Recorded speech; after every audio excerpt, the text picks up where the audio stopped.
Аманжолов университетінің студенттері мен түлектері әр саланың үздіктері. Мәселен алатын болсақ, Бестерек ауылындағы мұражайдың басшысы, белгілі тарихшы, өлкетанушы Сәкен Жүнісбекұлы Аманжолов университетінің түлегі. Аманжолов университетін таңдағаным енді біздің Шығыс Қазақстанда ол кезде екі оқу орны болды. Таңдаған мамандығым гуманитарлық болғаннан кейін мен тарих пәнінің мұғалімі деген мамандыққа оқуға түстім. Бұл қай жылдар еді? 84 жылы оқуға түстім. 89 жылы оқу бітірдік. Студент шағыңызда қандай болдыңыз? Студент шағымда оқуға қызығушылық мол болды. Ғылыми жұмыс жағын таңдадым.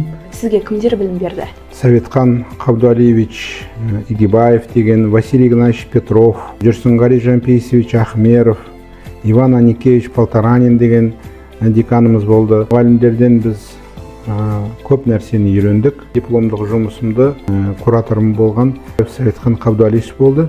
Сол кісілер көп нәрсені үйретті деп айта аламын. Қазіргі Аманжолов университетімен қандай қарым-қатынастасыздар, қандай байланыстасыздар?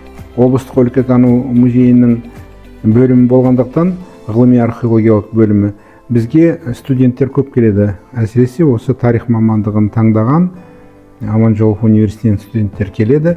Және бізде қазба жұмыстарында қатысады. Музейге де келіп, бұл жерде жаңағы Ақбауырда, Бетегеліде, басқа жерде табылған жәдігерлерді, осы жерде лаборатория бар, сол жерде ары қарай жұмыс жасағанда студенттер өздері қолдарымен ұстап, экспонаттарды тазалап, жұмыстарын жүргізеді. Өте тығыз қарым-қатынастамыз. Бұл жердегі экспонаттардың 80% осы біздің археологиялық қазба жұмыстарынан осы өңірде табылған заттар. Сондықтан да студент жастарымыздың қызығушылығын көп тудырады. Өзіңіздің еңбектеріңіз жайлы айта кетсеңіз. Мен көп жылдар бойы Ұлан ауданының, Шығыс Қазақстан облысының әртүрлі тарихи мәселелерін қозғап мақаладар жазып жүремін мен. Және осы туған өлкем осы Ұлан ауданы, оның ішінде Бестерек ауылы, Күшбірлік ауылы, қазір жоқ ол, солар туралы мен екі кітабым шықты. Біреуі Көкпен таласқан көктауым, Киелі мекені Ақбауыр деген кітап, бірінші кітап. Осы кітап, екіншісі Күшбірлік деген кітап.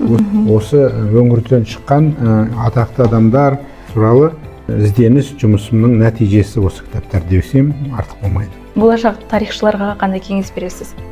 Болашақ тарихшыларға беретін кеңесім өлкө тарихына көп назар аударуға шақырар едім. Аманжолов университеті үш сөзбен.